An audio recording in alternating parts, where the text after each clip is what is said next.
karena ya untuk visualisasi overlay-nya HDR ya, jadi kita dia ada resource-nya ya. Tapi karena papernya sedikit, jadi di sini tidak nampak resource-nya yang termasuk sekalian. Kalau papernya lebih dari 100, saya kira akan nampak. Kemudian dari segi visualisasinya juga sama, karena papernya sedikit bagi contoh. Tapi kalau papernya banyak, misalkan 50 atau 100 itu kelihatan. Nah ini setelah kita tahu apa namanya kata kuncinya, maka kita bisa tuliskan ke dalam paper. Itu ya. Ya seperti itu untuk gambaran TOS viewer. Dan saya punya contoh ketika menggunakan TOS viewer ya. Jadi ini saya adalah buku saya sendiri gitu ya. Jadi saya menggunakan TOS viewer itu karena kalau kita lihat referensi di sini itu ada sekitar 119 ya. Itu kan menyita waktu. Makanya saya pakai TOS viewer untuk membuat buku. Jadi karena ada 119 itu bisa saya klasifikasikan apa saja detail yang ada di 119 dan filmnya juga bisa kita tarik. Itu ya. Oke, mungkin itu saja dari saya. Sebelum saya tutup, saya juga akan berpantun kembali. Jadi kita cakap dulu ya. Buah nanas dicampur gula enak sekali. Cukup sekian pertemuan kali ini. Semoga bisa bertemu lagi kemudian.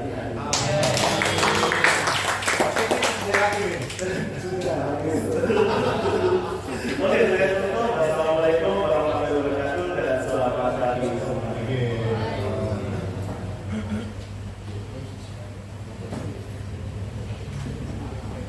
Terima kasih dari para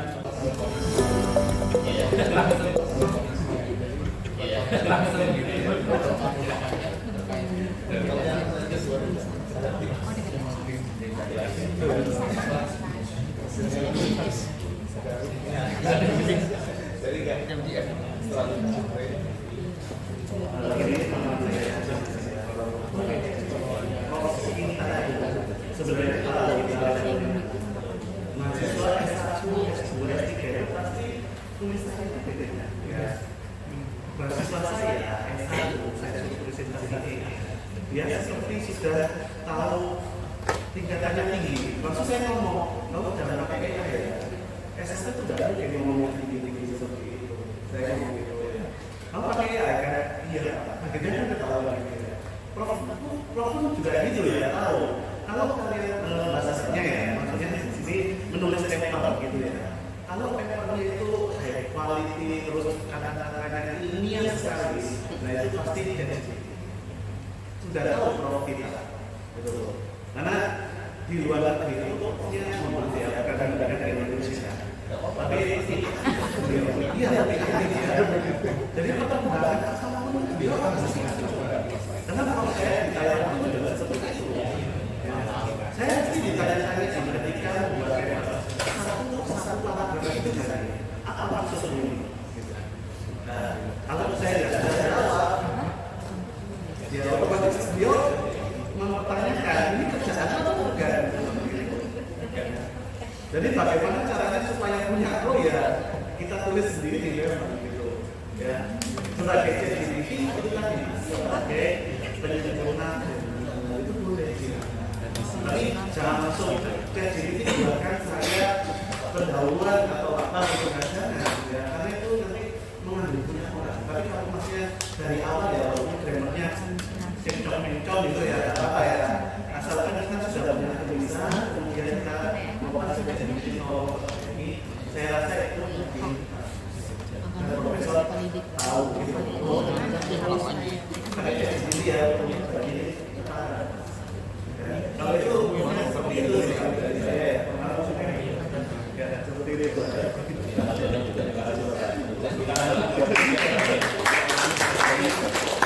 Kalau saya ditanya pada bagaimana kita bisa menggunakan AI bisa dengan beberapa program yang sudah dipromosikan menggunakan persona sampai dengan ini bisa tulisan Anda sebagai organisasi pasti ya, dan materi itu justru jadi kita diterangkan dengan istilah survival mental. Dan materi kedua di sesi kedua ini adalah tentang analisis terkait dengan literasi informasi. Yang ketiga tentang KWAI. Jadi kawan-kawan, mungkin ada yang mau ditanyakan atau diskusikan yang ada itu langsung. Saya aja. Terima kasih banyak atas pertanyaannya. Saya mau bertanya tentang apa ya? Mental apa ya? Tidak bisa dipungkiri ya mungkin mahasiswa S2 atau S3 dimanapun berada, mereka memang mencari perusahaan mental gitu. mencari karena mencari mereka mau menghindari sesuatu, ternyata mereka mencari perusahaan mental menguji batas ingin lari dari kenyataan apa itu, ternyata mereka merusak mental mereka dengan kemudian juga bisa dihubungi.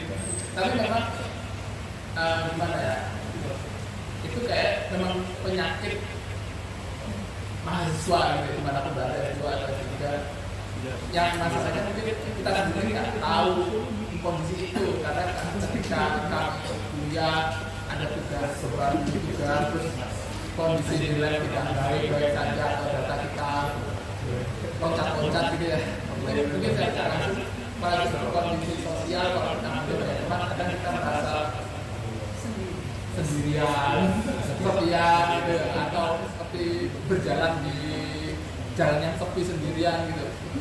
Apalagi serasa riset kita ini kayak gitu, masalah ada apa enggak gitu. Atau kadang kita merasa apa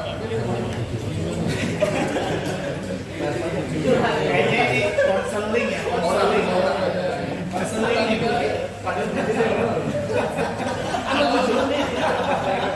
kita merasa kayak imposter, mungkin ya kalau saya imposter syndrome kan paling mungkin merasa kita saya karena kita di sini mungkin mau cari nasihat atau apa, tapi saya rasa yang kita sering baca kalau mungkin kalau ada gejala ini kayak gini gitu, tapi rasa kok solusinya belum tepat karena mungkin nggak tahu ya sesuai dengan kita atau enggak. Di universitas kami itu sampai juga menyediakan pelayanan konseling gitu ya. Mungkin kalian di Lawson pernah ada konseling, bisa coba untuk bahasanya nyambung. Masalahnya apa ya? Tanyanya kalau gimana caranya ya? Karena pasti mungkin akhirnya akan berbeda kan kalau menurut, tapi kok bisa gitu? Saya rasa masih belum mau itu ada teman-teman semuanya itu mungkin merasakan semuanya pada fase itu gitu. Karena mau itu kayaknya